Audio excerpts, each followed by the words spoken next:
শাইতানির রাজিম বিসমিল্লাহির রহমানির রহিম আলহামদুলিল্লাহি রাব্বিল আলামিন।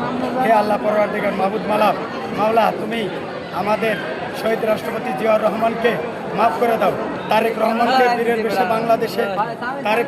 বীরের বেশে বাংলাদেশে এনেছো। হে আল্লাহ, তাকে তুমি নির্বাচনে নিরঙ্কুশ সংখ্যাগরিষ্ঠতা দিয়ে প্রধানমন্ত্রী হিসেবে কবুল করে নাও। হে আল্লাহ, তুমি দেশ গড়েছেন শহীদ জিয়া, নেত্রী মোদের খালেদা জিয়া, লাও লাও লাও সালাম স্বাধীনতার ঘোষক জিয়া, লাও লাও লাও সালাম খাল কাটার শহীদ জিয়া, সৌদি আরবে নিম গাছ লাগানোর জিয়া, লাও লাও লাও সালাম স্বাধীনতার ঘোষক জিয়া। হে আল্লাহ, তুমি ম্যাডামকে রাষ্ট্রপতি হিসেবে কবুল করে নাও। আমিন। হে আল্লাহ, উনি বাংলাদেশের জন্মের পরে 3 বারের প্রধানমন্ত্রী, প্রথম প্রধানমন্ত্রী, আরেকটা বাকি আছে রাষ্ট্রপতি হওয়া। হাইলা অথর্ব লোক রাষ্ট্রপতি হইয়া বইয়া রয়েছে, অথচ ম্যাডাম যে কত যোগ্যতা রাখে তার কোনো ভাষা নাই। হাইলা এই দুই নয়ন ধন্য হলো, ধন্য ধন্য ধন্য তারেক রহমান।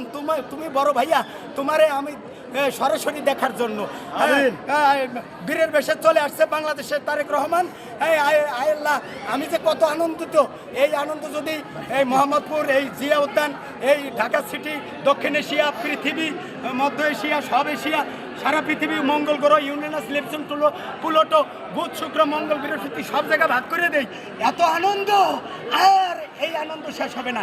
হে আল্লাহ, তুমি এই আনন্দকে নিরানন্দ করো না, দুঃখ দিও না। হে আল্লাহ, তুমি এই আনন্দকে আমাদের টিকারে